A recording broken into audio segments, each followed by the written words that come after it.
దేవుడు మనకిచ్చిన ఈ సమయం. Every new day is another chance. Every new day is another chance to change your life. ప్రతిదినం మన జీవితంలో మనం మారడానికి దేవుడు మనకిచ్చిన ఒక మంచి అవకాశం. కాబట్టి దేవుడు మనకిచ్చిన ఏ దినాన్నైనా మన జీవితంలో మనల్ని మనం మార్చుకోవడానికి, మనల్ని మనం పరీక్షించుకోవడానికి, ఇంకా దేవునికి దగ్గరగా వాక్యానుసారంగా మనం జీవించడానికి ఇది చాలా మంచి అవకాశం. కాబట్టి ప్రతిదినం దేవుడు మనకిచ్చే గొప్ప భాగ్యంగా మనం భావించాల్సి ఉంది. అనుదినము నూతనంగా ఆయన కృప మన జీవితంలో ఆయన వెల్లడిపరుస్తూ ఉన్నాడు. ఈ ఉదయకాలం మందు నేను జ్ఞాపకం చేస్తున్నాను, చాలాసార్లు మన జీవితాల్లో చూడండి, ఏమీ లేనప్పుడు ఒకలాగా ఉంటాం, అన్నీ ఉన్నప్పుడు మరొకలాగా ఉంటాం.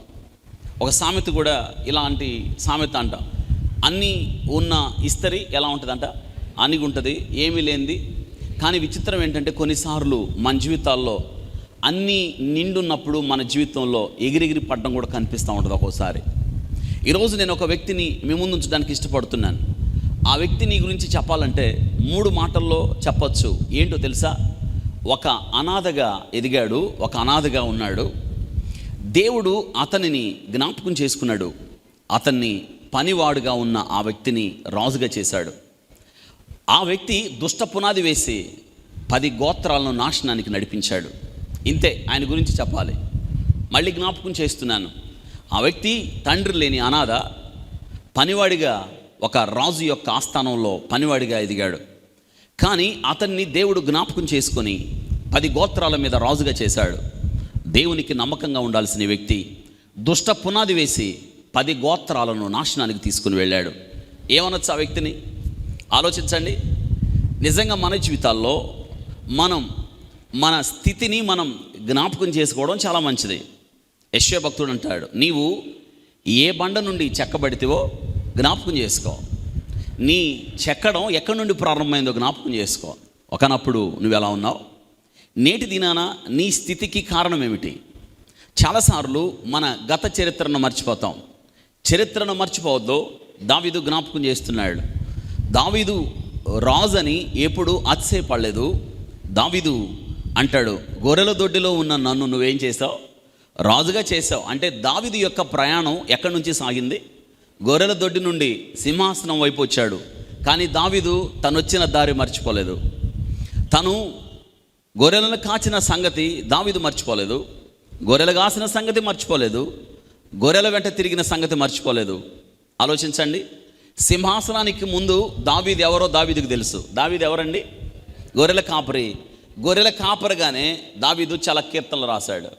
అవును, గొర్రెల కాపరి కాబట్టి ఒక గొర్రెకి కాపరికి ఉన్న సంబంధం అనగా దేవునికి తన ప్రజలకు ఉన్న సంబంధాన్ని దావీదు అద్భుతంగా చిత్రీకరించాడు తన కీర్తనలో. ఈరోజు నేను ఒక వ్యక్తిని, ఒక రాజుని మీ ముందు ఉంచబోతున్నాను. నిజంగా రాజు అవడానికి అతడు మంచి గోత్రం కాదు, మంచి కుటుంబం కాదు. ఆ వ్యక్తిని బలపరచగలిగిన వాడు ఎవరూ లేరు. ఆ వ్యక్తిని సపోర్ట్ చేసేవాళ్ళు, ఆ వ్యక్తిని రాజుగా ఉన్నతమైన స్థితికి తీసుకుని వెళ్ళేవాళ్ళు ఎవరు లేరు. ఒక మాట, సింహాసనాన్ని ఎక్కించేది ఆయనే, సింహాసనాన్ని దించేసేది ఆయనే. ప్రతి అధికారం కూడా పైనుండే వస్తుంది. నేను జ్ఞాపకం చేస్తున్నాను. మళ్ళీ ఎలక్షన్స్ వస్తున్నాయి. ఇప్పుడు ఎన్ని ప్రభావాలు, ఎన్ని ప్రలోభాలు, ఏది జరిగినా కానీ దేవుని యొక్క తీర్మానమే స్థిరం. ఇందులో రాజీ లేదు. దేవుడు ఎవరిని ఎక్కించాలనుకుంటున్నాడో వారిని ఎక్కిస్తాడు. కొన్నిసార్లు నీకు నచ్చని వ్యక్తి పరిపాలన చేస్తున్నప్పుడు నీకు కష్టం అనిపిస్తుంది, కానీ అధికారాన్ని ఇచ్చేది ఆయనే. దేవునికి తెలియకుండా ఏ అధికారం ఎవరికి రాదు. ఈ విషయాన్ని మనం ఎప్పుడు కూడా మర్చిపోవద్దు కదా, ఎప్పుడు మర్చిపోకూడదు. దేవుడు తెలియకుండా, ఎందుకంటే పిలాతు యేసు క్రీస్తుని అన్నాడు, నిన్ను విడిపించడానికి, నిన్ను సిలువనెక్కించడానికి నాకు అధికారం ఉందో తెలుసా అంటే దేవుడు అతని వైపు చూసి అన్నాడు, పరలోకం నుండి నీకు ఇవ్వబడితే తప్ప నా మీద నీకు ఏ అధికారం? దీనిలో స్పష్టంగా ఏమర్థమవుతుంది మనకి? ఆ వ్యక్తికి అధికారం ఎక్కడి నుంచి రావాలి? పరలోకం నుండి రావాలి. అంతే. ఈ విషయంలో మనం ఎప్పుడు చాలాసార్లు అనిపిస్తుంది, ఈడేంటరా ఎడ కూర్చున్నాడు, ఈ అధికారి కూర్చున్నాడు. దేవుడు కూర్చోబెట్టాడు. ఎవరు కూర్చోబెట్టారు? ఆ వ్యక్తిని దేవుడే కూర్చోబెట్టాడు. ఈరోజు నేను ఏం జ్ఞాపకం చేస్తున్నానంటే, మన జీవితాలు ఎలా ఉండాలి అనేది ఒక కొట్టలి పెట్టు, ఒక శ్రేష్టమైన విషయం. నిజంగా ఆలోచించినప్పుడు ఎంతో నమ్మకంగా ఉండాల్సిన వ్యక్తి, దేవునికి తన జీవితకాలం అంతా లోబడి ఉండాల్సిన వ్యక్తి, దావీదు చెప్పినట్టుగా నా ప్రాణమా నా అంతరంగమున సమస్తమా ఆయన చేసిన ఉపకారాల్లో దేనిని అని చెప్పాల్సిన వ్యక్తి తన జీవితంలో దేవుని మీద తిరుగుబాటు చేసే అంత వ్యక్తి అయ్యాడు. నిజమే, ఆలోచించండి. కొన్నిసార్లు దేవుడు మనం అనుకున్నవి మనకివ్వడం. ఎందుకో తెలుసా? ఆయన వదిలిపెట్టి ఇటంట పడతాం. ఇది ఎందుకో తెలియదు. మన జీవితంలో చాలాసార్లు మనం ఇలా ప్రార్థన చేస్తాం, ప్రభువా నాకు ఇది కానీ ఇస్తే, ఏదో కోరుకుంటావు, నాకు ఉద్యోగం కానీ ఇస్తే, లేదా నాకు ఇటువంటి ప్రార్థన చేస్తావు, ఇటువంటి స్థితి కానీ నాకు ఇస్తే నా జీవిత కాలం అంతా నీకు నేను లోబడతాను ప్రభువా అంటావు కదా. ఇలా ప్రార్థన చేస్తావు. ప్రభువా, ఎవరో ఓ పాస్టర్ గారు చెప్తున్నాడు ఈ స్టోరీ. ఆమె ప్రతినిత్యం ప్రార్థన చేసేదంట, ప్రభువా నాకు ఒక గేదెని, ప్రభువా నాకు ఒక గేదెని ఇస్తే ఆ పాలు అమ్ముకొని నీ సేవే చేసుకుంటానంటే దేవుడు ఒక గేదె కాదు చేసి చేసి చేసి ఒక గేదె తర్వాత 2, దానికి పిల్లలు మొత్తం 5 అయినాయి. ఎన్ని అయినాయి? 5 అయినాయి. 5 అయింది. ఆ గేదెలు ఎక్కువైనాయి, ఇంక కనిపించట్లేడా ఎక్కడ? అదివరకు ఏడ్చుకుంటూ ఉండేది ఒక గేదె ప్రభు అని. ఇప్పుడు ఒక గేదె అంటే ఎన్ని గేదెలు ఇచ్చాడు? 5. పాస్టర్ గారు అడిగితా ఉంటుందంటే ఏడ కుదురుతుంది పాస్టర్ గారు? ఉదయం లేచిన దగ్గర నుంచి ఏ పని గేదెల పని. గేదెల పనిలో ఆమె పూర్తిగా సంపూర్తిగా సేవలో లీనమైపోయింది. ఇప్పుడు చెప్పండి, ఇంతకు ఏం బెస్ట్? ఇప్పుడు గేదెలు ఇవ్వటం బెస్టా, ఆమెకి ఇవ్వకుండా ఉండటం బెస్టా? ఎందుకో తెలుసా? ఆమె ఉత్తమమైంది పోగొట్టుకుంది. ఉత్తమమైంది ఏంటి? దేవుని పాదాల దగ్గర కూర్చొని ఆయన వాక్యం, మరి ఆ ఉత్తమమైంది ఎన్నుకుంది. ఈరోజు నేను జ్ఞాపకం చేస్తున్నాను. ఈ రాజు పేరు యెరోబాము. రైట్, అన్న మాట రాసుకోండి. యెరోబాము గురించి కొన్ని ప్రాముఖ్యమైన విషయాలు నేను చెప్పడానికి ఇష్టపడుతున్నాను. ట్యాగ్ లైన్, ఆయన యొక్క టైటిల్ దుష్ట పునాది వేసి రాజ్యమును పతనము చేసిన వాడు. ఏం చేశాడో చూద్దాం. యెరోబాము దుష్ట పునాది వేసి రాజ్యమును పతనము చేసిన వాడు. ఏ పునాది వేశాడు? దుష్ట పునాది వేశాడు. ఆశ్చర్యకరం విషయం ఏంటో తెలుసా? అతడు ఏ పునాది వేయాలో, రాజ్యాన్ని ఎలా కట్టాలో 10 గోత్రాలు దేవుడు అతనికి ఇచ్చాడు. 10 గోత్రాలను దేవుడు అతనికి అప్పగించి రాజుగా చేశాడు. ఎలా రాజ్యాన్ని పరిపాలించాలో దేవుడు యెరోబాముకు చెప్పాడు. కానీ యెరోబాము దేవుడు చెప్పినట్టు ఏది చేయలేదు. ఇంతకీ ఇశ్రాయేలీయుల రాజ్యాన్ని గురించి నేను జ్ఞాపకం చేస్తున్నాను.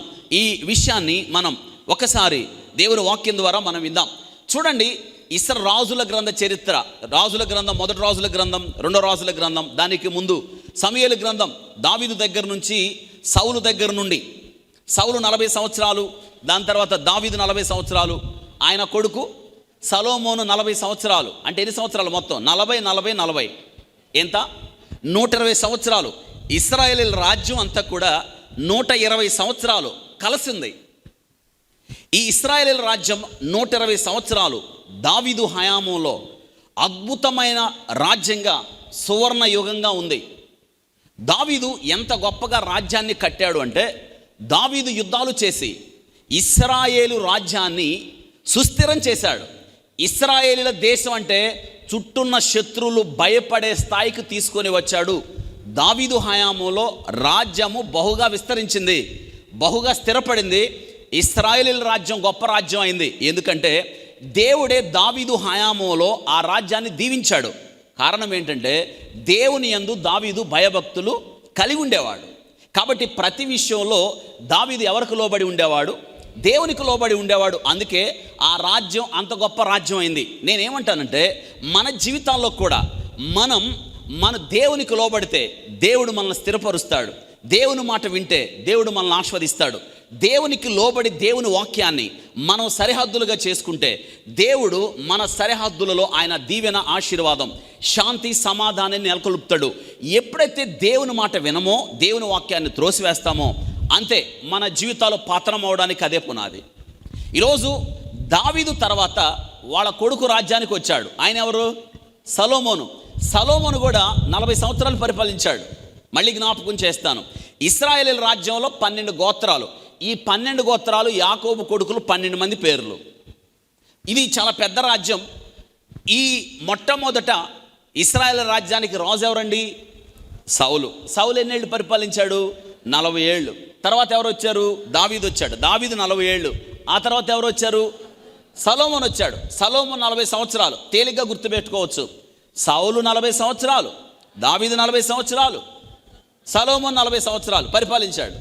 అయితే దావీదు పరిపాలించినట్టు సొలొమోను పరిపాలించలా. ఎందుకో తెలుసా? మీ అందరూ తెలుసు. దేవుడు ఏదైతే చెప్పాడో, మీ నాన్నలాగా జీవించు, మీ నాన్నలాగా నడు, మీ తండ్రి ఎలాగా నా వాక్యానికి లోబడి ఉన్నాడో అలా ఉండు అని చాలా విషయాలు చెప్పాడు. విన్నాడా సొలొమోను? వినలేదు. ఏం చేశాడు? చివరి టైంలో వాక్యాన్ని పక్కన నెట్టి తన ఇష్టం వచ్చినట్టు జీవించాడు. అంత మాత్రమే కాదు, ఏం జరిగిందో చూడండి. విపరీతంగా పెళ్ళిళ్ళు చేసుకున్నాడు. ఎంతమందిని? 1000 మందిని పెళ్లి చేసుకున్నాడు. ఇప్పుడు 1000 మందిని పెళ్లి చేసుకున్నాడా? ఇప్పుడు ఈయనకి ఏమైందంటే విపరీతంగా బంగారం సంపాదించాడు. దేవుడి యుద్ధం అన్నాడు. విపరీతంగా బంగారం సంపాదించాడు. అంత మాత్రమే కాదు, విపరీతంగా గుర్రాలు రథాలు సంపాదించాడు. ఇంతకెందుకు? ఇప్పుడు జాగ్రత్తగా వినండి. ఇప్పుడు విపరీతంగా బంగారం కావాల్సి వచ్చింది. ఎందుకో తెలుసా? ఈ 1000 మందికి బంగారం చేయించద్దు, చేయించాలి కదా, ఊరుకుంటారా? ఈ క్వార్టర్లో ఉన్న ఇవికి ఈ పెద్ద హారం చేపిస్తా, పక్కా చేయించద్దు, ఊరుకుంటుందామా? ఎన్ని చేయించాలి? ఆర్డర్ ఎన్ని ఇవ్వాలి? 1000. నడుంకి పెట్టుకుంటారు కదా, ఏంటండి అది? వడ్డాణం. ఆర్డర్ 1000. పైగా వాళ్ళు పెట్టుకునే వడ్డాణాలు అట్టిట్టుంటాయా? చాలా బంగారం కావాల్సి వచ్చింది. అందుకే ఈ బంగారం అంతా కొనటానికి డబ్బులు కావాలి కదా. ప్రభుత్వానికి డబ్బులు ఎట్టొస్తాయి? పన్నులు. ప్రజలందరూ ఏం కట్టాలి? పన్నుల భారం ఎక్కువైంది. ఇదొకటి. 2, ఇప్పుడు వీళ్ళందరినీ ఏం చేయాలి? పోషించాలి. దానికి ఎంత డబ్బులు కావాలి? చాలా డబ్బులు కావాలి. పన్నులు ఎక్కువైపోయినాయి. ఇలా ఉంచండి, ఈ 1000 మందిని తిప్పటానికి ఏం కావాలి? రథాలు కావాలి. రథాలు లాగటానికి ఏం కావాలి? గుర్రాలు కావాలి. ఇవన్నీ కొనాలి. డబ్బులు ఎవరు ఇవ్వాలి? ప్రజలేగా. ఏమా వింటున్నారా లేదా? ప్రజలే కదా. దీన్ని బట్టి ఏమర్థం అవుతుంది? ప్రజలు దావీదు సమయంలో ఎంత గొప్పగా ఉన్నారో, సొలొమోను సమయంలో పేదరికంలోకి వెళ్ళిపోయి 8 గంటలు పని చేయాల్సిన వాడు 12 గంటలు పని చేయాల్సి వస్తుంది. 10 గంటలు పని చేయాల్సిన వాడు 20 గంటలు పని చేయాల్సి వస్తుంది. మనందరికీ తెలుసు, సొలొమోను చివరి టైంలో భ్రష్టుడైపోయాడు. అతని భార్యలు అతని హృదయాన్ని ఏం చేశాయి? అసలు తిప్పివేయడమే కాదు, దేవతలకి భార్యలతో పాటు లైన్లో నుంచొని ఏమేస్తున్నాడు? ఏమన్నా అర్థం ఉందా? ఆడ దేవుడు ఎలాంటి వాడు? నిజమైన దేవుణ్ణి ఎరిగి ఆలయము కట్టడానికి సొలొమోను ఎన్నుకుంటే, ఆ సొలొమోను చేసిన పని చూడండి. అంతే. చూసారా? భార్యలు త్రిప్పేశారు. దాన్ని స్వచ్ఛమైన తెలుగు భాషలో, సాధారణమైన భాషలో చదువుకోవాలంటే, భార్యలు సొలొమోనుతో బంతాట ఆడుకున్నారు. అందరూ చెప్పండి. ఆడుకున్నారు. పిల్లలు దేంతో ఆడుకుంటారు? బాల్తో ఆడుకుంటారు. ఫుట్బాల్ ఆడుతున్నారు. ఎవరిని? దేవుని చేతుల్లో ఉంటే ఎవడు కదిలించడో, దేవునికి లోబడి ఉంటే ఎవరు కదిలించరు. చివరికి ఈ అయ్యగారు పరిస్థితి ఎలా అయిందంటే, ఏ క్వార్టర్లో ఉండాలో ఆయనకే తెలియట్లా, ఎవరి దగ్గర ఉండాలో ఆయనకే తెలియట్లా. మొత్తానికి పోయాడు. ఈయన కూడా చచ్చిపోయాడు. ఎవరు? సొలొమోను పోయాడు. అమ్మయ్య పోయాడురా ఈడు అనుకున్నారు. ఎవరు? ఇశ్రాయేలీయులు. అంతేగా అనుకునేది. మీరు ఆలోచించండి. పోయాడురా ఈడు అనుకున్నారు. ఎందుకో తెలుసా? పన్నులు కట్టలేకపోయారు వాళ్ళు. దేవుడు ఏ వాక్యం ఇచ్చాడో, ఏ చట్టం ఇచ్చాడో, ఎలా జీవించమని చెప్పాడో, అసలు సొలొమోను, నేనేమంటానంటే అసలు అందరికన్నా భయభక్తులు కలిగి ఉండాల్సింది ఎవరు?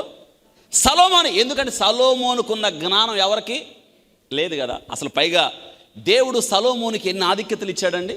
అసలు ఆలయం కట్టే గొప్ప యోగ్యత ఎవరికి ఇచ్చాడు? అసలు ప్రపంచంలో అందరికీ ఈయన పేరు తెలుసు. ఎవరి పేరు? పైగా సొలొమోను పేరు తెలుసు. అసలు సొలొమోను చూద్దాం, ఆయన మాటలు విందామని ప్రపంచ నలుమూల నుంచి వచ్చారు. అలా వచ్చిన ఆమె షేబా దేశపు రాణి. అసలు దేవునికి అంత లోబడి ఉండాలి చెప్పండి. సొలొమోనుకు తెలియని భాష ఏదన్నా ఉందా? చివరికి పురుగులతో కూడా మాట్లాడతాడు. ఎవరు? సొలొమోను. పురుగులతో కూడా, పురుగుల భాష కూడా తెలుసు, చీమల భాష కూడా తెలుసు. ఎవరికి? సొలొమోనుకి. సొలొమోనుకి తెలియనిది ఏది కూడా లేదు. నా మాటలు మీకు అర్థమవుతున్నాయా? అసలు ఎంత నమ్మకంగా ఉండాలి దేవునికి. చివరి దశలో భ్రష్టుడైపోయాడు. పోయాడు అనుకున్నారు. వాళ్ళ కొడుకు రాజ్యానికి వచ్చాడు. ఇప్పుడు దాకా ఇశ్రాయేలులు 12 గోత్రాలు ఒకే రాజ్యంగా ఐక్యతగా ఉన్నాయి. వాళ్ళ కొడుకు వచ్చాడు, ఆ కొడుకు పేరు రెహబాము. ఈ ఇశ్రాయేలీయులందరూ వచ్చి రెహబాముతో చెప్తున్నారు, ఏమన్నా తెలుసా? చూడండి, మీకు అది చదివితే అర్థమవుతుంది. వాళ్ళు ఏం చెప్పారో ఈయనేం చేశాడో చూడండి. మొదటి రాజుల గ్రంథం, మొదటి రాజులు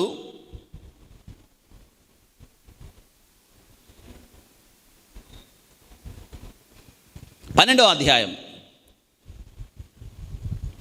అతడు రాజు అయిన తర్వాత 12:4 వాళ్ళందరూ ఇశ్రాయేలీయులు వచ్చి ఏమన్నారో చూడండి. 4వ వచనం, నీ తండ్రి బరువైన కాడిని మా మీద ఉంచెను. సొలొమోను ఏముంచాడండి? బరువైన కాడిని ఉంచాడు. ఎవరి మీద?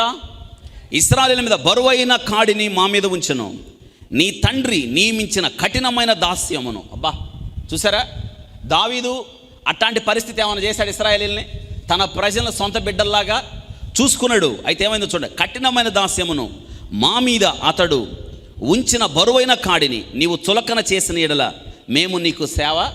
వాళ్ళు ఏమంటున్నారు తెలుసా? రెహబాము గారు, రాజుగారు, మీ నాన్న మమ్మల్ని చాలా కష్టపెట్టాడు, మీ నాన్న కఠినమైన పని చేయించాడు, మీ నాన్న మమ్మల్ని దాసత్వంలోకి నెట్టేశాడు, పని చేయలేకపోయాం, మేము చూడు ఏమైపోయాము. అయితే మేము ఎందుకు వచ్చాము తెలుసా నీ దగ్గరికి? నీవు మీ తండ్రి మా మీద ఉంచిన భారమైన కాడిని నువ్వేం చేయి? సులువు చేయి. అంటే పన్నులు తగ్గించు. మేము వ్యక్తి చాకరీ చేస్తున్నాం, పని గంటలు తగ్గించు, మమ్ములను నీవు నీ బిడ్డల్లాగా చూసుకో అన్నప్పుడు చూసారా, మీకు చేసిన ఎడల మేము నీకు సేవ చేయదు. వాళ్ళు కోరిన కోరికలకు న్యాయం ఉందా లేదా? మాట్లాడండి అమ్మా, న్యాయం ఉందా లేదా? న్యాయం ఉంది, వాళ్ళ హక్కు అది. చూసారా, దేవుడు చెప్పాడు, సొలొమోన్ జాగ్రత్త, ప్రజలను జాగ్రత్తగా చూసుకో, వారు నా ప్రజలు. నువ్వు పొరపాటున బంగారం అంటావేమో, దేవుడు ముందుగా ఎరిగినవాడు. పొరపాటున గుర్రాలు అంటావేమో, సంపాదించొద్దు. అలా చేయడం ద్వారా ప్రజలు దాసత్వంలోకి వెళ్తారని ముందే చెప్పాడా లేదు దేవుడు? చూసారా, విన్నాడు, దేవుని మాట విన్నాడు. విని లోబడకపోతే, విని దాన్ని అనుసరించకపోతే, హెబ్రీ పత్రికలో గ్రంథకర్త రాస్తున్నాడు, విని కొట్టుకుపోకుండా, విని లోబడకపోతే కొట్టుకుపోతాం. నేనేమంటానంటే ఇక్కడ విన్నాడు, పైగా ఇతనికి కలిగిన ఈ వాక్యం యొక్క ప్రత్యక్షత దేవుడే ఇచ్చాడు. సొలొమోన్ ఇదిగో విను, నీవు దేవుని మాట వినకపోతే జాగ్రత్త, వినాలి, నీ ప్రజల్ని నీవు బానిసత్వంలోకి తీసుకుపోవద్దు. విన్నాడు, విని దాని ప్రకారం చేయనోడు ఏమవుతాడు? ఎక్కడ కట్టాడు తన కట్టడం? ఇసుకలో. ఇదిగో ఈ నా మాట విని దాని ప్రకారం చేయని ప్రతివాడు ఎక్కడ కట్టాడు? ఇసుకలో. వానలు వచ్చిన, వరదలు వచ్చిన, గాలి వీసిరా ఇంటిని కొట్టగా ఆ ఇల్లు కూలిపోయింది. జీవితం. సొలొమోను ప్రారంభం ఎంత వైభవంగా ఉంది, ప్రారంభం ఎంత గొప్పగా ఉంది, ప్రారంభం అద్భుతంగా ఉంది. ప్రారంభం దేవుని యందు భయభక్తులు కలిగి సొలొమోను ఆలయం ముందు నిలబడి 2 చేతులు ఆకాశం తట్టు ప్రార్థన, చేతులెత్తి ప్రార్థన చేస్తే దేవుని మహిమ దేవాలయాన్ని, ఎంత గొప్ప ప్రార్థన పరుడు ప్రారంభంలో. మీరు ఆలోచించారా? ఇటువంటి వాడు ప్రజల మీద పన్నులు ఎత్తి చచ్చిపోయాడు. ఎవరి కోసం? నాకు ఆశ్చర్యం అవుతూ ఉంటుంది. సొలొమోను చచ్చిపోయిన తర్వాత ఈ 1000 మంది ఏమై ఉంటారు? ఏమై ఉంటారు ఈ 1000 మంది? ఎట్లు వచ్చి తిరో అక్కడికి. మరి ఎవరు చూస్తారు వాళ్ళే? వీడు అసలు చూడ్డావు. ఎవరు? ఈ రెహబాము టూ డేంజర్ ఫెలో. వీడు అస్సలు చూడ్డావు. మొత్తం నేను అనుకుంటాను వాళ్ళ నాన్న చచ్చిపోయిన తర్వాత వీడి దగ్గర కొరడాలు ఉన్నాయంట. ఇదిగో చదవబోతున్నాం మనం. కొరడాలు తీసుకొని మీ వల్లే మా నాన్న ఎట్టయ్యాడు చూడండి ఏం చేస్తాడు అక్కడ. అందుకు రాజు, మీరు వెళ్ళి 3 దినాలైన తర్వాత నా యొద్దకు తిరిగి రండి అని సెలవీయగా జనులు వెళ్ళిపోయారు. ఏమన్నాడు? సరే, మా నాన్న మీ మీద బరువే పెట్టాడుగా, పన్నేశాడుగా, దాసత్వం చేశారుగా, మీరు వచ్చిన కోరిక మంచిదే, వెరీ గుడ్. 3 రోజుల తర్వాత రండి, నా నిర్ణయం మీకు. ఏ నిర్ణయం చెబుతాడు? ఏం చెప్పాలి ఈడ వెంటనే? సరే, మా నాన్న మీ మీద వేసిన భారాన్ని నేనేం చేస్తాను? సులువు చేస్తాను అనాలి. అనకుండా ఎంత టైం అడిగాడు? ఏం జరిగిందో చూడండి 3 రోజుల్లో. అప్పుడు రాజైన రెహబాము తన తండ్రైన సొలొమోను బ్రతికున్నప్పుడు అతని సముఖం నందు సేవ చేసిన పెద్దలతో ఆలోచన చేసి, ఈ జనులు ఏం ప్రత్యుత్తరం ఇచ్చేదని వారిని అడుగగా. చూడండి ఏం చెప్పారు? పెద్దలు ఉన్నారు, మళ్ళీ ఆలోచనకర్తలు ఉంటారు కదా, సలహా ఇచ్చేవాళ్ళు ఉంటారు కదా ఆస్థానంలో, వాళ్ళని పిలిచి అడిగితే వాళ్ళు ఏమన్నారు చూడండి. వారు ఈ దినముననే, చూడండి ఏమంటున్నారు చూసారా, నీవు ఈ జనులకు దాసుడివై వారికి సేవ చేసి 3 రోజుల దాకా వద్దు. ఎప్పుడు దాకా? ఈ రోజే. వాళ్ళు వచ్చిన కోరిక మంచిది, నీ తండ్రి అలా చేయలేదు, నువ్వేం చేస్తావు తెలుసు, ఈ రోజే ఒక నిర్ణయం తీసుకో. మీ నాన్న ఈ ప్రజలను చాలా కష్టపెట్టాడు, మీ నాన్న చాకిరి చేయించాడు, మీ నాన్న స్వార్థం కోసం. ఎవరు స్వార్థం కోసం? ఈ ప్రజలను భ్రష్టు పట్టించాడు, అందుకు తిరుగుబాటు వచ్చింది. 3 రోజులు ఆలస్యం అయింది. అందుకే ఈరోజే ఏం చెయ్యి, నీ జనులను దాసుడివై వారికి సేవ చేసి. రాజు ఎలా ఉండాలి? దాసుడుగా ఉండాలి. అందరూ చెప్పండి, రాజు ఎలా ఉండాలి? పరిపాలకుడు దాసుడై ఉండాలి. ఇది గమనించండి. సేవ చేసి మృదువైన మాటలతో వారికి ప్రత్యుత్తరం ఇచ్చిన ఎడల ఏం చేయాలి? రాజు అయ్యేవాడికి 2 క్యారెక్టర్స్ ఉండాలి. దాసుడిగా ఉండాలి, మృదువైన మాటలు. మీరు కూడా అమ్మా మీకు ఈ 2 ఉండాలి. నీకు అవకాశం వచ్చినా ఏ పనైనా చెయ్యి. ఈ పని నేను చేయను అనుకోవద్దు. ఎందుకో తెలుసా? ఆ పని నీకు గుర్తింపిస్తుంది. ఈరోజు అదే చెప్పబోతున్నాను నేను. మీకు ఒక చోట పరిచర్య చేసే ఊడ్చే పని వచ్చింది, నిర్ద్వంద్వంగా 100% ఆ పని చేయడానికి ముందడిగాయి. అరే నేను ఈ పని చేస్తే నా ప్రెస్టేజ్ ఎక్కడ తగ్గిద్దో అని అనుకోవద్దు. ఎందుకో తెలుసా? ఒకవేళ దేవుడు నిన్ను ఉన్నతమైన స్థితికి తీసుకెళ్ళడానికి ఆ పని మొదటి మెట్టుగా దేవుడు నిశ్చయించాడేమో, ఎవరో తెలుసు? ఆలోచించండి. ఆ పని చేయడం ద్వారా దేవుడు నీకు మార్కులు ఇవ్వడం మొదలు పెడుతున్నాడేమో, ఎవరికి తెలుసు? మొట్టమొదట అడుగు ఆ పని ద్వారా దేవుడు ప్రారంభిస్తున్నాడేమో, ఎవరికి తెలుసు? అందుకే చేతికొచ్చిన నీ పని ఏదైనా కానీ శక్తి లోపం లేకుండా చెయ్యి.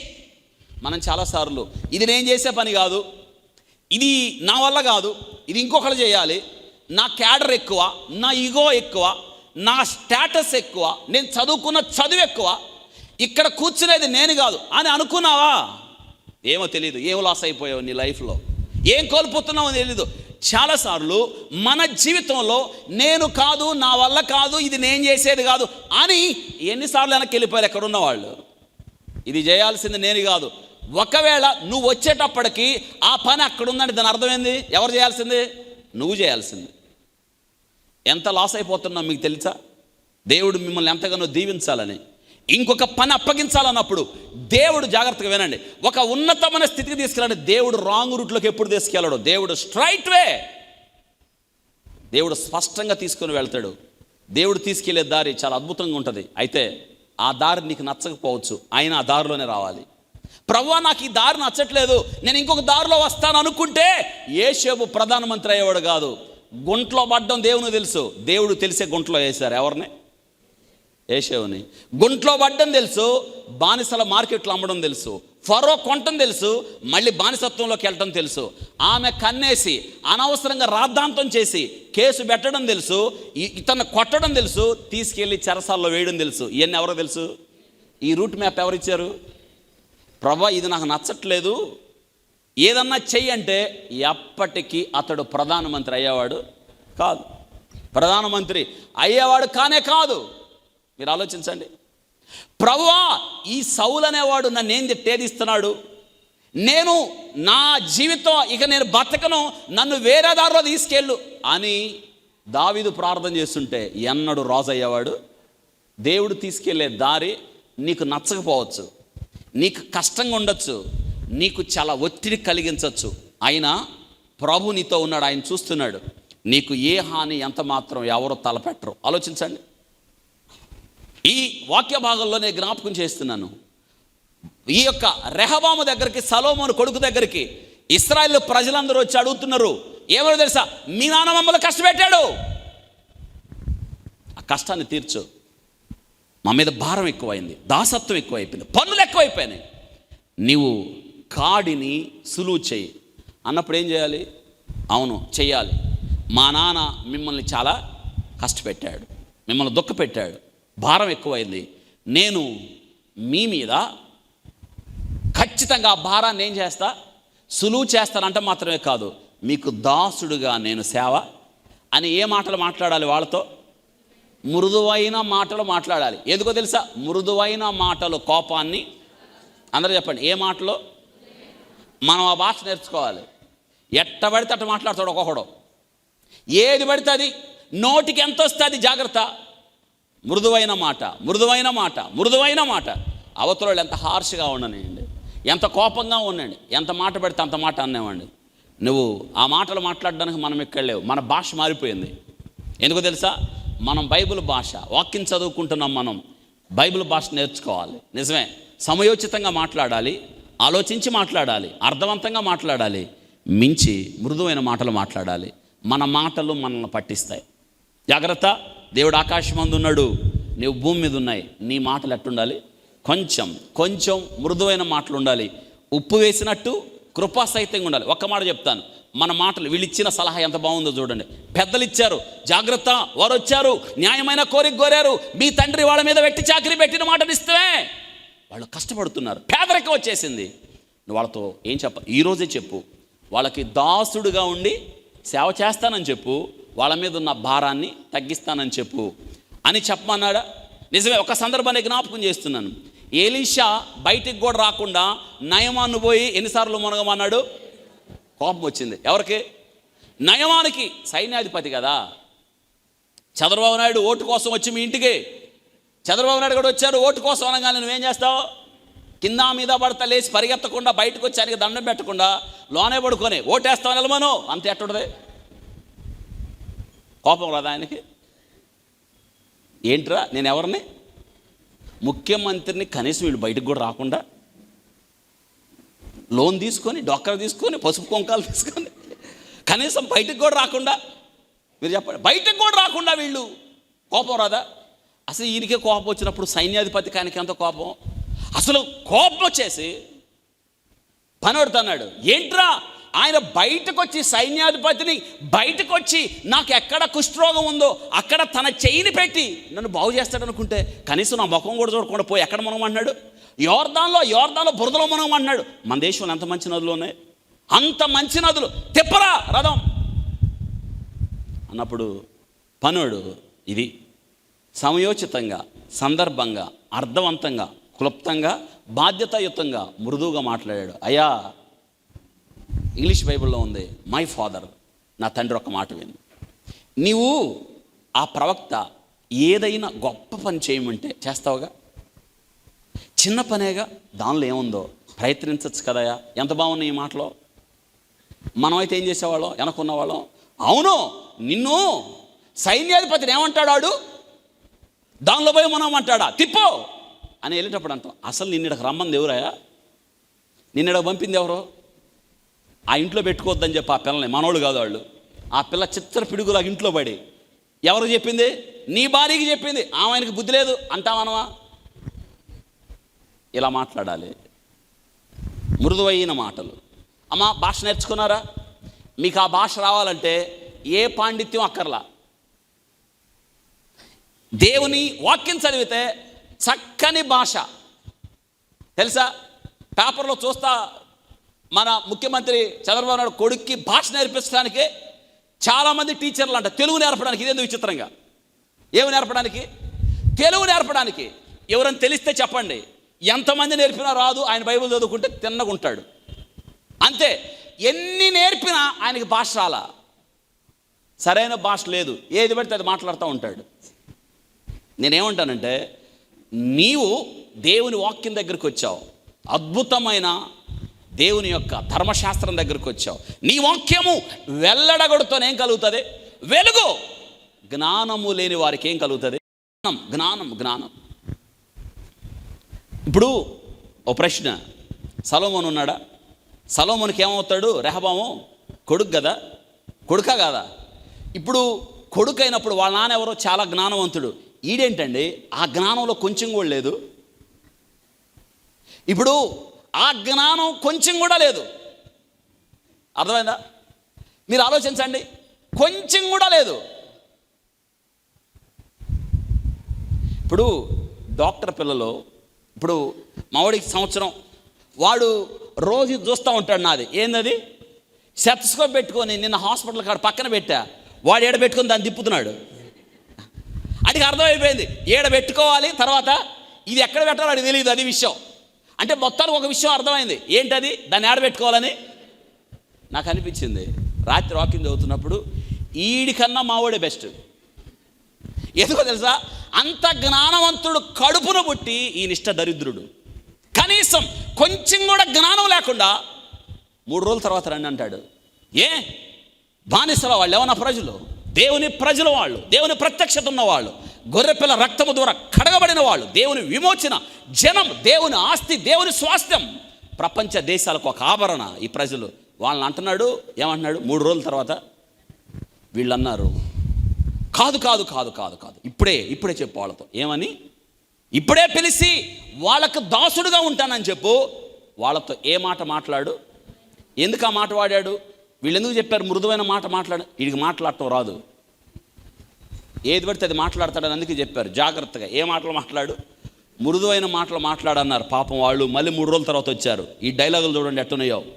చూడండి, 3 రోజుల తర్వాత వచ్చినప్పుడు వాళ్ళు ఎంత ఆశగా వచ్చారు వాళ్ళు. చూడండి 7వ వచనం, ఈ దినముననే నీవు ఈ జనులకు దాసుడివై వారికి సేవ చేసే మృదువైన మాటలతో వారికి ప్రత్యుత్తరం ఇచ్చిన యెడల వారు సదాకాలము నీకు దాసులవుదురు. ఇంతకన్నా ఏం కావాలి? చాలామంది రాజకీయ నాయకులు తెలీదు, ఏంటో తెలుసా, మృదువుగా మాట్లాడటం తెలీదు, దాసుడిగా ఉండడం తెలీదు. నిజంగా దాసుడిగా ఉండి సేవ చేసిన వాళ్ళని ప్రజలు వదులుతారా? నీ ఇంటికి వచ్చి లేదా మీ ప్రాంతానికి వచ్చి మీ యోగక్షేమాలు విచారించిన రాజకీయ నాయకుడిని వదులుతారా? నీతో మృదువుగా మాట్లాడి నీ కుటుంబం యొక్క యోగక్షేమాలు తనవిగా ఎంచి నీతో మాట్లాడడానికి ముందుకొచ్చిన నాయకుడిని ప్రజలు వదులుతారా? వదలరు. ఎందుకు వీళ్ళు ఇంత కష్టపడాల్సి వస్తుందంటే, ఎలక్షన్ అయిన తర్వాత మళ్ళీ మిస్ అవుతారు, కనిపించరు మనకి వీళ్ళు మళ్ళీ ఎప్పుడు. అందుకని వాళ్ళు ఈ రకంగా తిరగాల్సి వస్తుంది. నిజమైన నాయకుడు ప్రజల హృదయాల్లో ఉంటాడు. ఇది ఈరోజు నేను జ్ఞాపకం చేస్తున్నాను. నిజమైన నాయకత్వం బైబిల్ గ్రంథం తెలిస్తే వస్తుంది. బైబిల్ గ్రంథంలో ఎవరికి కావాల్సిన వాక్యాలు దేవుడు వాళ్ళకి ఇచ్చేశాడు. కాబట్టి నేటి దినాన రాజకీయ నాయకుడు రాజు అవ్వాల్సిన వాడు 2 క్యారెక్టర్స్ ఉండాలి. దాసుడుగా ఉండాలి, మృదువైన మాటలు. మీ ఇంటికి వచ్చి ఎవరన్నా ఓటు అడిగితే 2 అడుగుతున్నాను, చెప్పు, నువ్వు దాసుడుగా ఉంటావా నాకు? 2వ ప్రశ్న ఏంటి? మృదువైన మాటలు మాట్లాడతావు. ఎన్నడు ఏది పడితే అది మాట్లాడేవంటే జాగ్రత్త. ఈ 2 చేస్తావా చేయవా? ఏంటది? 1 దాసుడు, 2 వీడే ఎన్నుకోవాలి. జాగ్రత్తగా వినండి, ఓటేసేటప్పుడు కూడా ఎవరికి పడితే వాళ్ళకి మీ అద్భుతమైన ఓటు వేయొద్దు. అక్కడ నిలబడి నేనేసే ఓటు వేసే వ్యక్తి నా రాష్ట్రానికి 13 జిల్లాలకి దాసుడుగా ఉంటాడా? ఖచ్చితంగా దేవుడు జవాబిస్తాడు. 2 ఇతడు మృదువైన మాటలు మాట్లాడి నా ప్రజలను తన కుటుంబముగా సేద తీరుస్తాడా? ఖచ్చితంగా నీకు ఈ 2 క్యారెక్టర్స్లో ఎవడొక వ్యక్తి దొరుకుతాడు. అంతేగాని అటు డబ్బులు తీసుకొని డబ్బు ఆళ్ళకో కోటి వీళ్ళకో కోటి వేయమాక. దేవుడు నీకు ఇచ్చినోటమా. అసలు ఈ ఎలక్షన్లో మళ్ళీ చెప్తున్నా, కీలకమైన ఎలక్షన్లో మనం అయిపోయింది. మన తరం ఉద్యోగాలు వచ్చినాయి, చదువుకున్నారు చాలామంది. మీ తర్వాత తరం ఉందే, జాగ్రత్త. నువ్వేసే ఓటు మన తర్వాత తరం యొక్క భవిష్యత్తును నిర్దేశించే అద్భుతమైన ఓటు ఇది. దినం ఎవ్వరూ ప్రలోభాలకు లోనవద్దు. మరి ముఖ్యంగా తుచ్చమైన అవతల పడేయండి వాళ్ళ. మీ ఓటును నిర్బంధంగా, ఖచ్చితంగా, వాక్యానుసారంగా, ప్రార్థనాపూర్వకంగా ఎవరికి వేయాలో వాళ్ళకి. మాట అర్థమవుతున్నాయా? కాబట్టి ఇది చాలా అద్భుతం. ఒక మాట నేను జ్ఞాపకం చేస్తున్నాను, జాగ్రత్త వినండి. ఓటు ఎవరు ప్రలోభాలకి లొంగకుండా ఓటేసిన తర్వాత చూడండి, మీరు అద్భుతమైన విజయవంతం, మీ సొంతం అంత ఆనందం ఉంటుంది. దేనికి మీరు లొంగద్దు. దేవుడు రాజ్యాంగం ద్వారా ఓటును మనకిచ్చాడు దేవుడు. అర్థమైందా? చూడండి, 3 రోజుల తర్వాత వాళ్ళు వచ్చారు. 3 రోజుల తర్వాత వాళ్ళు వచ్చిన తర్వాత వాళ్ళతో ఏం మాట్లాడుతున్నాడు చూడండి. 8వ వచనం, అయితే అతడు పెద్దలు తనతో చెప్పిన ఆలోచన నిర్లక్ష్య పెట్టి, వీడు చూసారా ఏంటంట, నిర్లక్ష్య పెట్టాడు. ఎవరు ఆలోచన? ఎక్కడిది క్యారెక్టరు? ఎక్కడిది? వాళ్ళ నాన్నదే. వాళ్ళ నాన్న దేవుడు చెప్పిన మాటలను ఏం చేశాడు? అంతే. ఎక్కడికి పోతాయి జీన్స్, ఎక్కడికి పోతాయి లక్షణాలు కదా. దాన్ని సామెత ఉంది, ఏదో మేస్తే దాని బిడ్డ కూడా, అవును గుర్తులేదు నాకు ఏదో మొత్తానికి, ఆవు ఎక్కడ మేసిందో దాని బిడ్డ కూడా. అవును, నిర్లక్ష్యం. సొలొమోనుకు నిర్లక్ష్యం. దేవుడు అంటే నిర్లక్ష్యం, దేవుని వాక్యం అంటే నిర్లక్ష్యం. దేవుని పక్కన పెట్టేసి చూసారా, భార్యల సేవలో పునీతుడైపోయాడు. ఎవరండి? సొలొమోను. నిర్నిత్యం ఏదో ఒక పని. ఎవరి పని? భార్యల పనే. చూసారా, నాకు అనిపిస్తూ ఉంటుంది, ఎప్పుడైనా అత్తగారి ఇంటికి పోవాలనుకున్నా ఎడిపోతాడు? ఎన్ని రోజులు ఉంటాడు? ఎక్కడో పోవాలి? మీరు ఆలోచించారు. ఎట్టెళ్ళాలో వాడు దేశ దిమ్మరి మైండ్ బ్లాక్ చేసేసారు వాళ్ళు. Mind block. ఎవరికండి? ఏం చేస్తున్నాడు సొలొమోనుకి? అర్థం వల్ల సొలొమోనుకి నిద్రపోవటానికి మన మైండ్లో కొన్ని ఫీజులు ఉంటాయి. ఏంటి? బల్బు వెలగడానికి ఫీజు ఉంది. ఈయన నిద్ర ఎందుకు పోవాలా? ఫీజులు లేవు. వాక్యంలో ఎగరగొట్టేశారు ఫీజులు. వాళ్ళ భార్యలు ఆయన ఏం చేశారు? తిప్పేశారంటే గిరగిర గిరగిర తిప్పారు ఆయన. జీవితంలో, మన జీవితంలో ఒక్కసారి ఆలోచన, దేవుడు లేకుండా మన జీవితంలో ఎవరి చేత తిప్పబడుతున్నావు? దేని ద్వారా తిప్పబడుతున్నావు? ఎంతకాలం తిప్పబడుతున్నావు? చూసారా, సొలొమోను చేసిన పొరపాటు. వాళ్ళ కొడుకు నిర్లక్ష్యం చేసి, పెద్దల ఆలోచన తీసుకోవాలా లేదా? తీసుకోవాలి. నిర్లక్ష్యం చేసి ఏం చేశాడు చూసారా, తనతో కూడా పెరిగిన ఎవరిని పిలిచి ఆలోచన అడగా. ఎట్ట పెరిగాడంట? ఇప్పుడు ఒక విషయం మీకు అర్థమవుతుంది. తండ్రి ఇష్టానుసారంగా ఆయనేమో పెళ్ళిళ్ళు చేసుకుంటున్నాడు, వీడు యవ్వన కాలం వచ్చిన తర్వాత ఫ్రెండ్స్తో ఎంజాయ్ చేస్తున్నాడు. ఎంత విలువిచ్చాడు చూడండి ఫ్రెండ్స్కి. చూసారా, వాళ్ళ నాన్న చచ్చిపోయిన రాజ్యానికి వచ్చిన తర్వాత సలహాదారులను వదిలిపెట్టి ఎవరిని పిలిచాడు అక్కడికి? ఫ్రెండ్స్. యవనస్తులను పిలిచాడు. అంటే యవనస్తులతో ఇప్పుడు పరిచయం, ఎప్పుడు పరిచయం వీడికి? అంటే వాడి ఇష్టానుసారంగా పెరుగుతున్నాడు, ఎదుగుతున్నాడు. బుద్ధి లేదు వీడికి, వాళ్ళ నాన్నకు అంతకన్నా లేదు. వారికి ఎలాగో ప్రశ్న వేసిన వాళ్ళని అడుగుతున్నాడు. ఆలోచన అడగాల్సింది ఎవరినండి? యవనస్తులనా, జ్ఞానవంతులనా? ఎవరిని అడిగాడు చూడండి. మా మీద నీ తండ్రి ఉంచిన కాడిని చులకన చేయడని నాతో చెప్పుకున్న ఈ జనులకు ప్రత్యుత్తరం ఇచ్చుటకు ఏ ఆలోచన మీరు చెప్పుదురు? వాళ్ళ యవనస్తులను అడుగుతున్నాడు. వాళ్ళకేం తెలుసు? యవనస్తులకి ఏం తెలుసు చెప్పండి. వాళ్ళు చూడండి.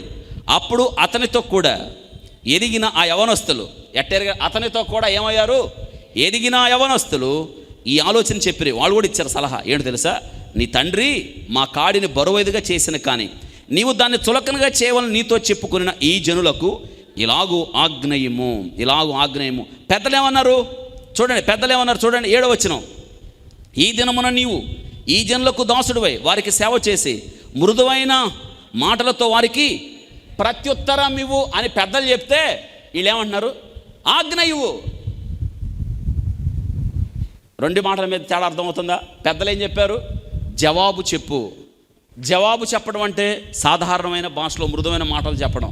ఆజ్ఞ అంటే కరాఖండితంగా అధికార మదముతో చెప్పడం, అధికార గర్వంతో చెప్పడం, తల బిరుసుతనంతో చెప్పడం, మెడ వంచని స్థితితో చెప్పడం. ఆజ్ఞ ఇవ్వు. ఏమంటున్నారు చూడండి. ఆజ్ఞ ఇవ్వు. నా తండ్రి నడుము కంటే నా చిటికిన వేలు పెద్దదిగా ఉండును. ఎంత చమత్కారంగా మాట్లాడుతున్నారు చూడండి. ఏంటంట? వాళ్ళ తండ్రి నడుము కంటే ఈ చిటికిన వేలు పెద్దదా? ఎంత చూడండి, ఎంత చమత్కారంగా, ఎంత వెటకారంగా మాట్లాడుతున్నాడు వీడు. రెహబాం అనేవాడు వాడు మామూలుడు కాదు. ప్రజలతో వాడు మాట్లాడే భాష చూడండి. యవనస్తులు చెప్పారు, కామెడీ చేస్తున్నారు. దేవుడిచ్చిన రాజ్యం, దేవుడిచ్చిన సింహాసనం, దేవుడిచ్చిన ప్రజల్ని నీతియుక్తంగా ధర్మశాస్త్రానుసారంగా భయభక్తులు కలిగి పరిపాలించే రెహబాం జ్ఞానవంతులు సలహా అడగకుండా యవనస్తుల సలహా అడుగుతుండ్రు. ఏమంటున్నాడు తెలుసా? నా తండ్రి నడుము కంటే ఏమన్నారు వీడిని? చూడండి వాళ్ళు ఏం చదువుతున్నారు. చిటికిన వేలు పెద్దదిగా ఉండును. ఈడు కొలిచాడా? మీరు చెప్పండి, ఈడు కొలిచాడా? చూడండి, చిటికిన వేలు పెద్దదిగా ఉండును. నా తండ్రి మీ మీద బరువైన కాడిని పెట్టెను. నిజమే, బరువైన కాడిని పెట్టెను. సరే, నేను ఆ కాడిని ఇంకా బరువు చేయదును. చూసారా ఏంటి? ఏం చేస్తాడంట? ఇంకా బరువు చేస్తాను.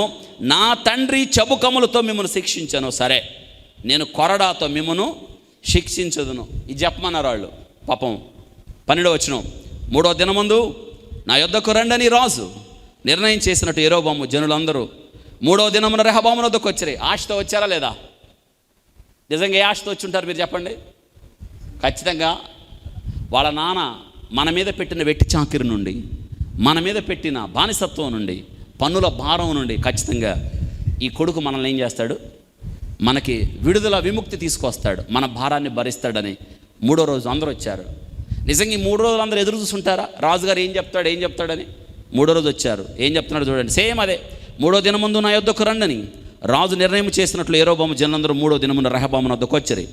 అప్పుడు రాజు పెద్దలు చెప్పిన ఆలోచనను మళ్ళీ చూడండి, నిర్లక్ష్య పెట్టి యవనులు చెప్పిన ఆలోచన చొప్పున వారితో కఠినముగా ప్రత్యుత్తరం ఇచ్చి ఇట్లా ఆజ్ఞాపించను. ఏంటి కఠినముగా? పెద్దలు ఏం చెప్పారు? ఎట్ట మాట్లాడమన్నారు? యవనస్తులు ఏం చెప్పారు?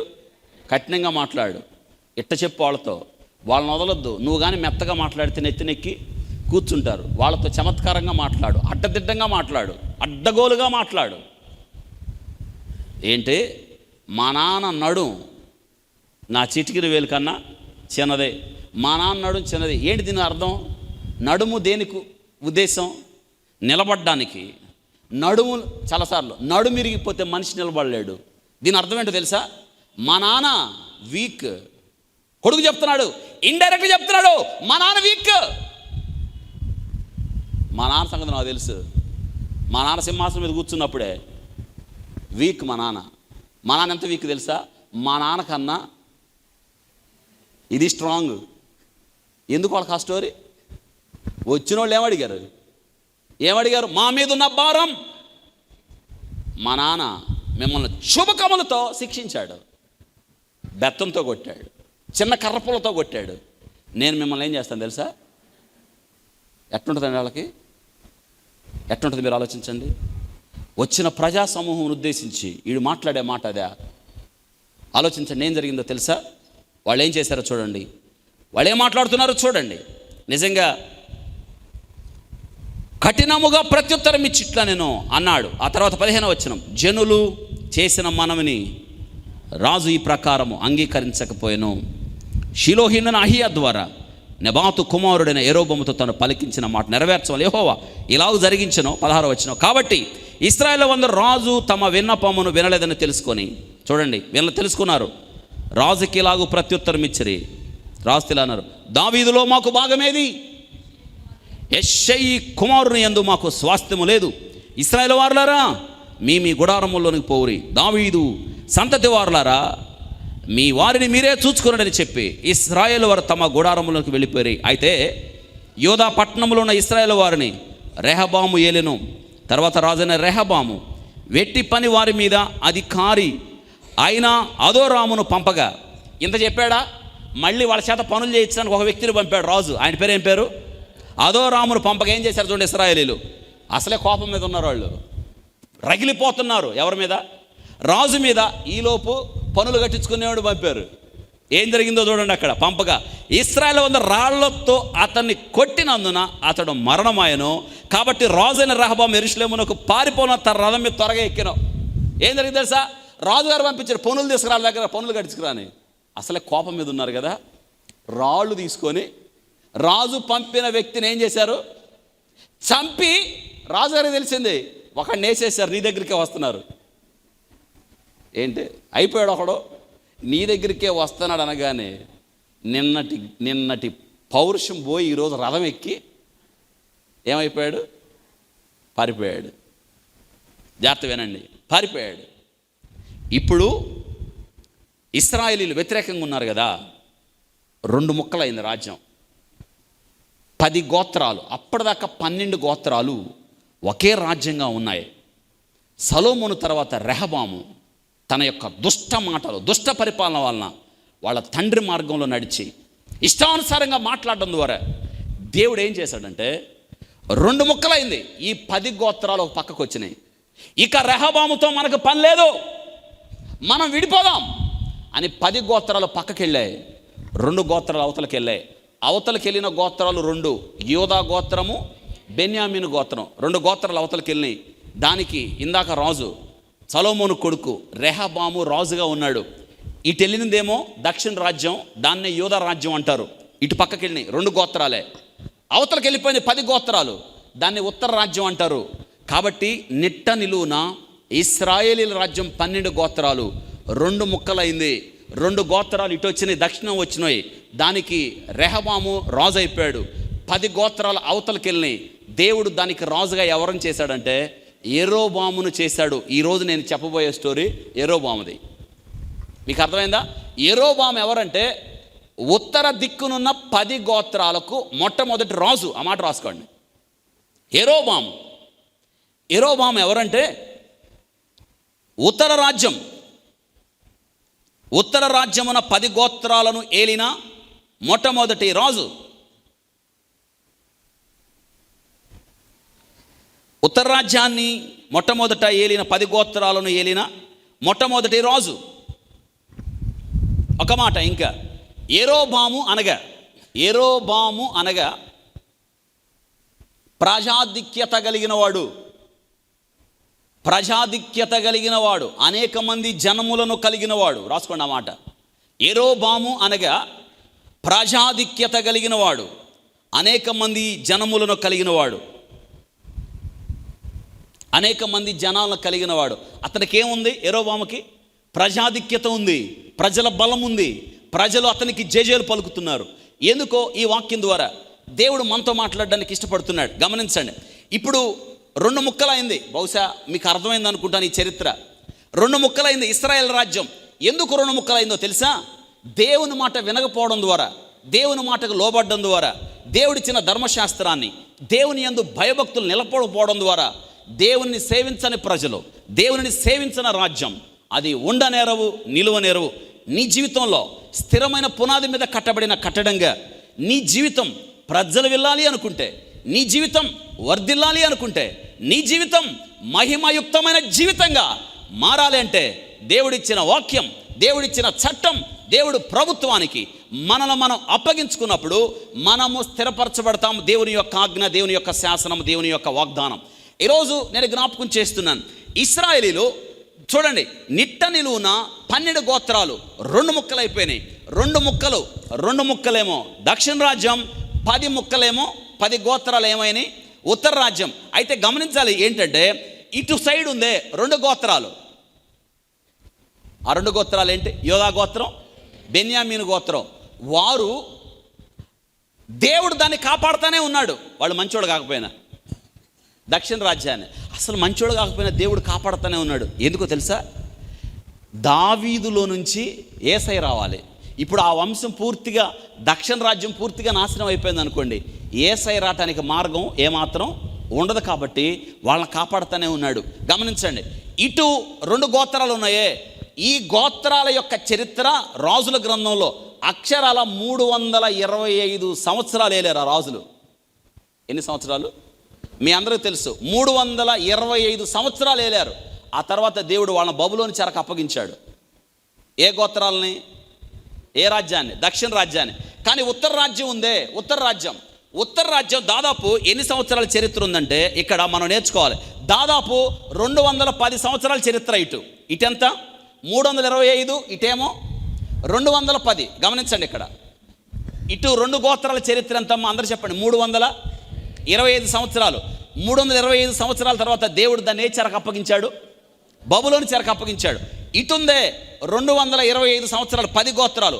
అయితే ఇందులో నుండి వచ్చిన రాజులు ఒక్కడు మంచోడు లేడు. ఈ దక్షిణ రాజ్యం ఉంది కదా, 2 గోత్రాల్లో ఉన్న వాళ్ళందరూ కూడా అక్కడక్కడ మనకి దేవుని బిడ్డలు, దేవుని యందు భయభక్తులు కలిగిన వారు, దావీదు నడిచిన మార్గంలో నడిచిన వారు మనకు అక్కడక్కడ కనిపిస్తూ ఉంటారు.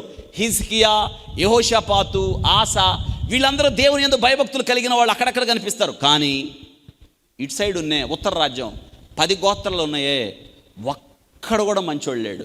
అందుకే 225 సంవత్సరాల తర్వాత దేవుడు వీళ్ళని ఏం చేశాడంటే అష్షూరు వారికి అప్పగించాడు. ఎవరికి? వాళ్ళు వచ్చి వీళ్ళని పట్టుకొని నాశనం చేశారు.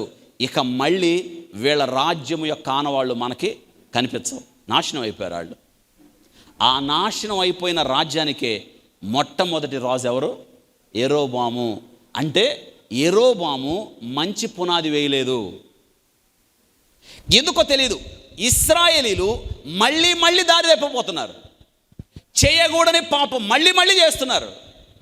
నిత్యము దేవునికి అవమానం తీసుకొని వస్తూ ఉన్నారు వాళ్ళు. అందుకే 2 గోత్రాల్లో ఉత్తర రాజ్యం 10 గోత్రాలు, ఆ రాజులందరూ దుష్టులుగా ఉండిపోయి దేవుడు వారిని అషూరు చెరకు అప్పగించి వారి జీవితాలు, రాజ్యము అంతర్ధానం అయిపోయింది. చరిత్రలో మళ్ళీ ఇశ్రాయేల్ రాజ్యం మనకి కనిపించదు. కానీ దక్షిణ రాజ్యం, యోధ రాజ్యం ఉందే, 325 సంవత్సరాల చరిత్ర. దేవుడు వారిని కాపాడుతూ ఉన్నాడు. వీళ్ళని కూడా బానిసత్వానికి అప్పగించాడు, బుద్ధి రావడానికి. ఎవరికి అప్పగించాడు? బబులోనికి అప్పగించాడు. మనందరూ తెలుసు, బబులోనికి అప్పగించాడు. అయితే 70 సంవత్సరాల తర్వాత తిరిగి దేవుడు వాళ్ళని సమకూర్చాడు. అప్పుడే కదా మనం నేర్చుకున్నాం ఎజ్రా గ్రంథం, నెహెమ్యా గ్రంథం, ఎస్తేరు గ్రంథం, హగ్గై, జకర్యా, చివరిగా మలాకి. ఇవంతా కూడా చెర తర్వాత 70 సంవత్సరాల తర్వాత ఆ గ్రంథాలన్నీ కూడా ఈ యొక్క 2 గోత్రాలకు వర్తిస్తాయి. ఇది క్లుప్తంగా మనం రాజ్యాలు ఎందుకు విడిపోయినాయో మీ దృష్టికి తీసుకొచ్చాను. ఇప్పుడు జాగ్రత్తగా వినండి. రెహబాము వచ్చిన ప్రజలను తిరుగు టపాలో పంపించాడు. ఏమన్నాడు తెలుసా? కఠినంగా మాట్లాడాడు, పౌరుషంగా మాట్లాడాడు. అందుకే ఆ 10 గోత్రాల ప్రజలు అతని మీద తిరగబడ్డారు, అతనికి లోబడి ఉండలేదు. అతడు పన్నులు కట్టించడానికి పంపిన వ్యక్తిని రాళ్లతో కొట్టి చంపి రాజు మీద తిరుగుబాటు చేసి, రాజుకు తెలిసినప్పుడు రాజు పారిపోయి వెళ్ళిపోయాడు రథం మీద. ఆయనతో పాటు 2 గోత్రాలు అక్కడ ఉండిపోయినాయి. ఆ 2 గోత్రాలు అతడు పరిపాలనలోకి వెళ్ళాయి. నేను జ్ఞాపకం చేస్తున్నాను, ఈ ఉత్తర రాజ్యం ఉందే, 10 గోత్రాల మీద దేవుడు ఒక వ్యక్తిని రాజుగా చేశాడు. ఆ వ్యక్తి ఎవరండి? యెరోబాము. అందరూ చెప్పండి, ఎవరు? యెరోబాము. ఇంతకీ యెరోబాము గురించి చెప్పడానికి నేను ఇష్టపడుతున్నాను. ఇంట్రడక్షనే ఇంత టైం పట్టింది. యెరోబాము గురించి ఈరోజు మీ దృష్టి తేవడానికి క్లుప్తంగా ఈ వాక్యాన్ని విందాం. యెరోబాము ఇంతకీ ఎవరు? యెరోబాముకు దేవుడు రాజ్యాన్ని ఎందుకు అప్పగించాడు? యెరోబామేమో రాజవంశీయుడా? యెరోబామేమన్న గొప్పవాడా? యెరోబామేమో కీర్తి పతాకములు ఎరిగినవాడా? యెరోబామేమన్న చారిత్రక పురుషుడా? ఇవన్నీ ఏమి కాదు. దేవుడు ఎవరికి ఏది అప్పగించాలి, అది ఎవరిష్టం? దేవుడి ఇష్టం. అయితే దేవుడు మనకి ఏది అప్పగించినా కానీ దాని ఎడల మనం నమ్మకం కలిగి జీవించాలి. మిక్కిలి కొంచెంలో నమ్మకంగా ఉండేవాడు మిక్కిలి హెచ్చైన వాటిలో నమ్మకంగా ఉండడానికి ప్రభు సహాయం చేస్తాడు. మనం చాలాసార్లు దేవుడు నీకు అప్పగించిన పనిలో నువ్వు నమ్మకంగా ఉంటున్నావా? దేవుడు నీకు అప్పగించిన పనిలో నువ్వు యథార్థంగా ఉంటున్నావా?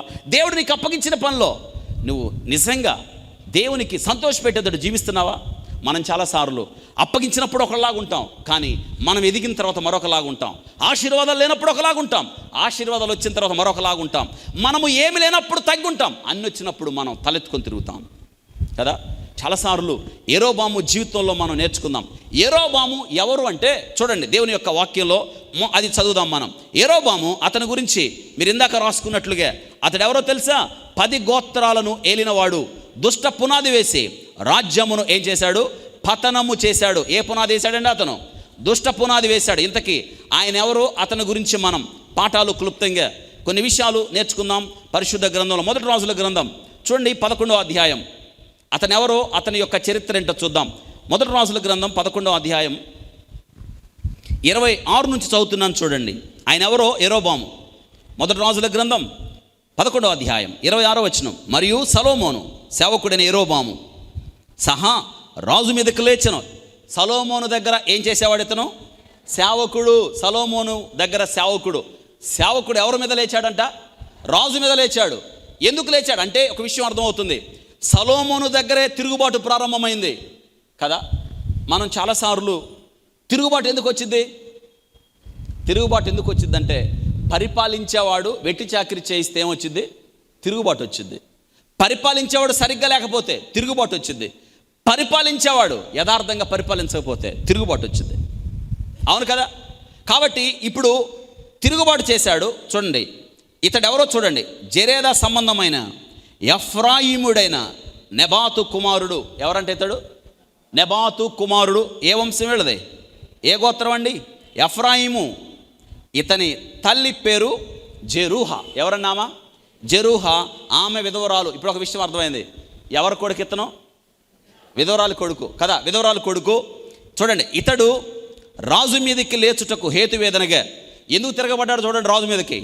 సొలొమోను మిల్లో కట్టించి తన తండ్రి అయిన దావీదుపురమున కలిగిన బీటలో బాగు చేయుచున్నను. ఇతడు పట్టణాన్ని కట్టిస్తున్నాడు సొలొమోను.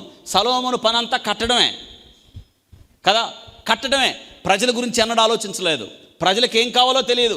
ప్రజల యోగక్షేమాలు పట్టించుకునేవాడు కాదు. అంత తీరిక లేదు ఇతనికి. ప్రజలు ఏమయ్యారంటే ప్రజల బిడ్డలుగా చూసుకోవడం కాదు, ప్రజలు పన్నులు కట్టే బానిసలుగా చూశాడు. ఇప్పుడు ఏం కట్టిస్తున్నాడు? మిల్లో అనే పట్టణాన్ని కట్టించి, చూడండి, దావీదుపురమున కలిగిన బీటలు బాగు చేయొచ్చు నేను. అయితే యెరోబాము, గమనించండి, జాగ్రత్త గమనించండి, అండర్లైన్ చేయండి. అయితే యెరోబాము అతని క్యారెక్టర్స్ గురించి చెప్తున్నాడు. మహాబలాఢ్యుడై ఉండగా, ఎవరంటే ఆయన? అందరూ చెప్పండి, మహాబలాఢ్యుడు. బైబిల్ గ్రంథంలో ఈ పేరు అంతగా ఎవరికి కనిపించదు. మహాబలాఢ్యుడు ఎవరండి? యెరోబాము. అందరూ చెప్పండి, యెరోబాము ఎవరు? మహాబలాఢ్యుడు, విధవరాలు కొడుకు, ఎఫ్రాయిము సంతతి వాడు.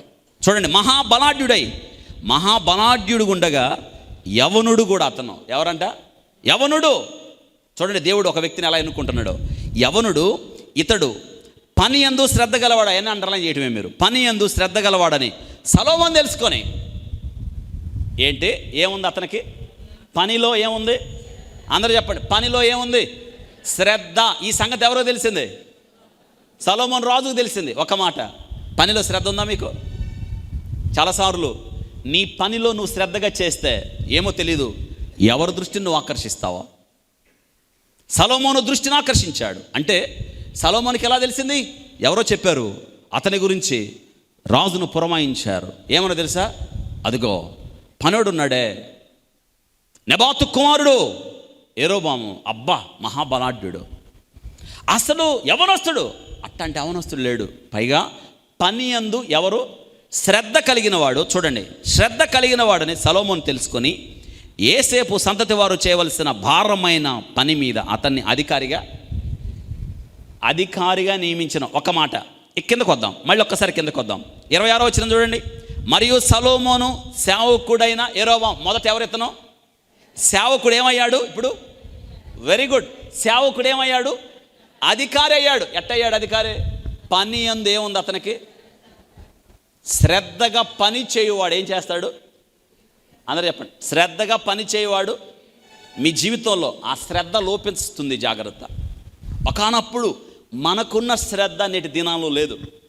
ఒకానప్పుడు మనకున్న ఆసక్తి నేటి దినంలో లేదు. ఒకానప్పుడు మన జీవితం గురించి, మన కుటుంబాల గురించి, మన వ్యక్తిగత భక్తి జీవితం గురించి మనకున్న శ్రద్ధ నేటి దినాలు లేదు.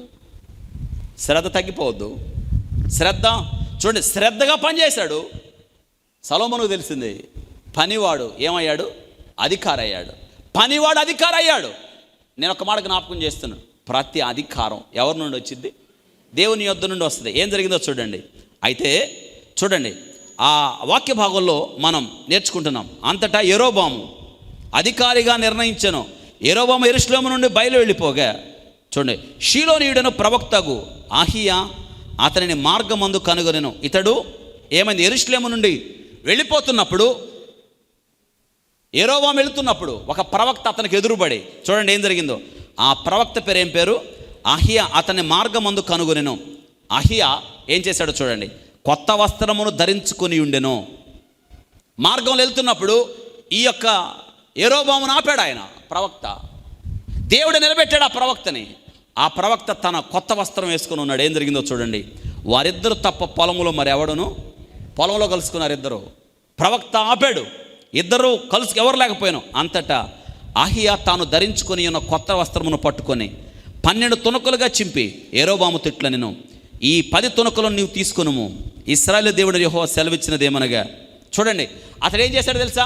తన మీదున్న కొత్త వస్త్రాన్ని తీసేసి దాన్ని 12 ముక్కలు చేశాడు. ఎన్ని ముక్కలు చేశాడు? 12 ముక్కలు చేసి 10 ముక్కలు యెరోబాముకి ఇచ్చాడు. 10 ముక్కలు ఇచ్చి అన్నాడు, దేవుడు నిన్ను రాజుగా చేయబోతున్నాడు. ఈ 10 ముక్కలు 10 గోత్రాలు. మళ్ళీ జ్ఞాపకం చేస్తాను. సొలొమోను దగ్గర సేవకుడుగా ఉన్నవాడు పనిలో శ్రద్ధ కలిగి పని చేయడం ద్వారా అధికారి అయ్యాడు. అధికారి ఏమవబోతున్నాడు? కారణం ఏంటో తెలుసా? పనిలో శ్రద్ధ. పనిలో శ్రద్ధ. శ్రద్ధగా పనిచేస్తే ఏలుబడి చేస్తాడు. ఈరోజు ఆలోచించండి, జీవము కలిగిన దేవుని సంఘంలో నీకు నాకు పని ఉంది. పని లేని వాళ్ళ దేవుడు ఎవరిని ఎన్నుకోవాలా? పని లేకుండా మనం ఎవరు లేం. పని శరీరంలో ఏ అవయవాలు లేవు. మన శరీరంలో దేవుడు ప్రతి అవయవాన్ని తన చిత్తవృత్తిగా పెట్టాడు. చెయ్యి పని చెయ్యి, కాలు పని కాలు, నోటి పని నోటిదే, కన్ను పని కన్నుదే, చెవి పని చెవిదే.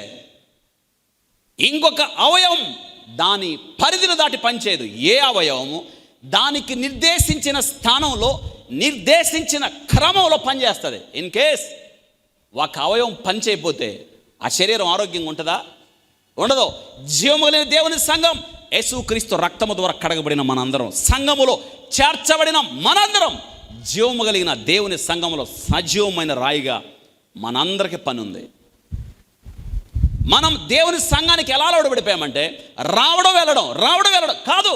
అదొక మెట్టు. రావడం వెళ్ళడం కాదు, రావడం వెళ్ళడం వెనక నువ్వు చేయాల్సిన పని ఎంతో ఉంది. అందుకే దేవుడు మనతో మాట్లాడుతున్నాడు. ఆలోచించండి. దమస్కుకు వెళ్తున్న మార్గంలో సౌలును పట్టుకున్నప్పుడు కింద పడి అంటున్నాడు, ప్రభువా నువ్వెవరువే అన్నప్పుడు ప్రభు అంటున్నాడు, నువ్వు హింసించుతున్నా అన్నప్పుడు నేను ఏం చేయాలి? ఇది ప్రశ్న. అడిగారా ఎప్పుడైనా దేవుణ్ణి? ప్రభువా నేను వస్తున్నా పోతున్నా, కొన్ని సంవత్సరాలు జరుగుతుంది, నేను నీ కోసం ఏం చేయాలి? What must I do? నేను నీ కోసం నేనేం చేయాలి అని అడిగారా? దేవుడు నిర్దేశించిన పని ఇంకా తెలియలేదు మనకి. దేవుడు మనకు పని ఇచ్చాడు. సంఘంలో ఎంత పని ఉంది. నిజంగా మనందరం అంత భారంగా, అంత శ్రద్ధగా పనిచేస్తే మనం మన పట్టణాలే కాదు, ఎంతోమంది ప్రజలను దేవుని కొరకు సంపాదించేవాళ్ళం, దేవుని కొరకు రాజ్యాన్ని కట్టేవాళ్ళం, రాజ్యాన్ని అద్భుతంగా పునాది వేసి మలిచేవాళ్ళం. మనం పని చేయటంలో ఎవరం గమనించారా? చూసారా?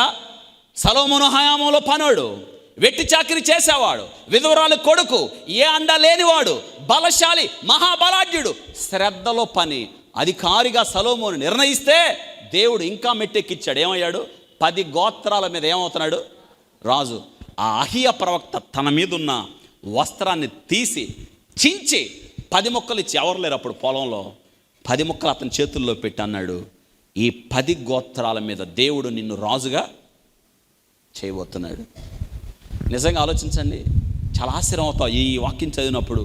నిజంగా దేవుడు ఎలా కనికరిస్తాడు ఒక వ్యక్తిని. అసలు తండ్రి లేడు ఆ వ్యక్తికి కదా, చిన్న పనులు చేసుకునేవాడు, సేవకుడు.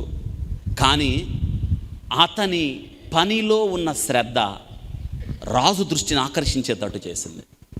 అతడు చూడండి, అతడు ఏం జరిగిందో, ఇతడు ఆ మాటలు నేటి దినాన మనందరికీ కూడా చాలా ఆసక్తిని కలిగిస్తున్నాయి. ఆ వాక్య భాగంలో అతడు ఏం చేశాడంట చూడండి.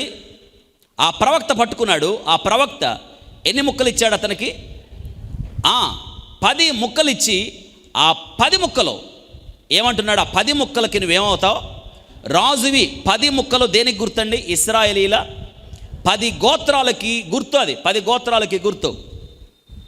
చూడండి, ఆ 11వ అధ్యాయం 40వ వచనం చదువుతున్నాను. ఆ మాటలు మంచిది మనకి. కొత్త వస్త్రం ఆ ముక్కలు ఇచ్చాడు. చూడండి, అతడు ముక్కలు ఇచ్చిన తర్వాత 10 గోత్రాలు అప్పగిచ్చిన తర్వాత అతనికి ఏం చెప్తున్నాడు చూడండి. ప్రవక్త చెప్తున్నాడు. అంటే ప్రవక్త ద్వారా ఎవరు చెప్పిస్తున్నారు? దేవుడే చెప్పిస్తున్నాడు. 31 నుంచి చదువుతున్నాను.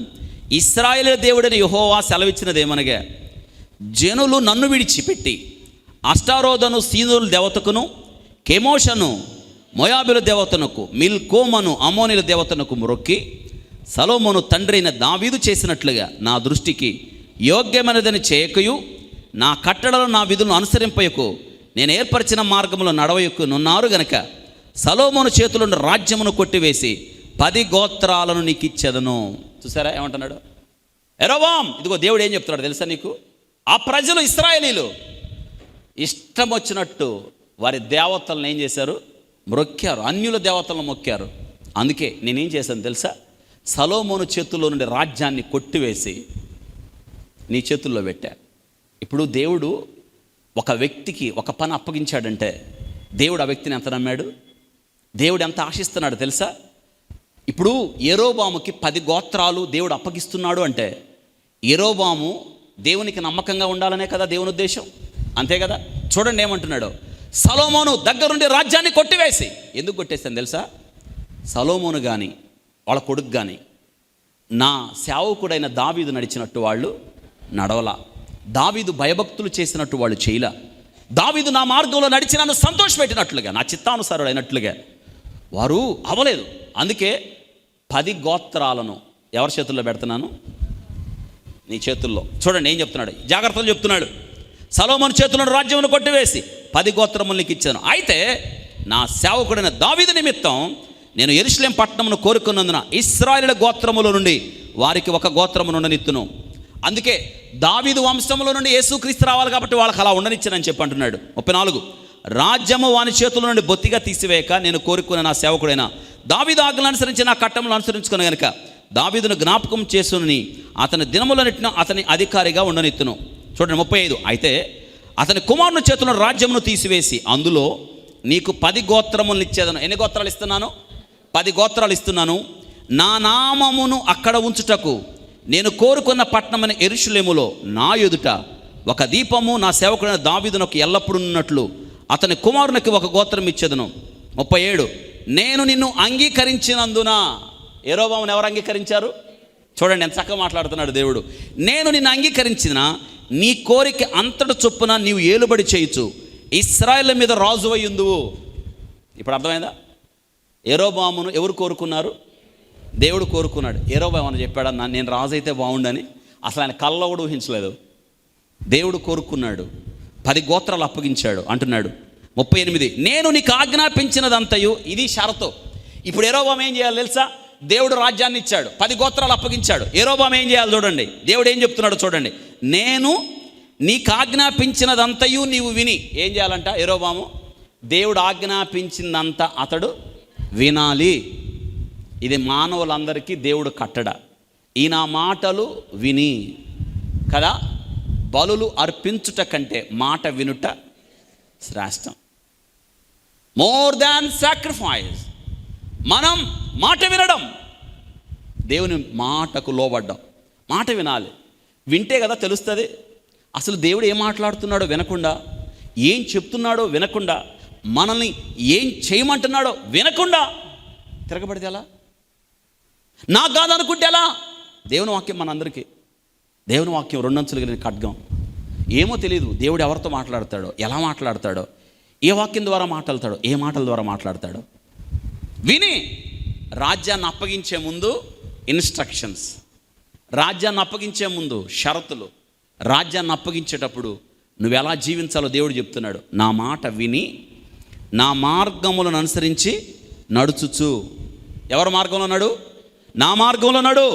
నా దృష్టికి అనుకూలమైన దాన్ని జరిగించుచు. ఏం చేయాలంటే దేవుని దృష్టికి అనుకూలమైన దాన్ని జరిగించుచు నా సేవకుడైన దావీదు చేసినట్లు నా కట్టడలో నా ఆజ్ఞ గైకొనిన ఎడల ఏం చేస్తావు?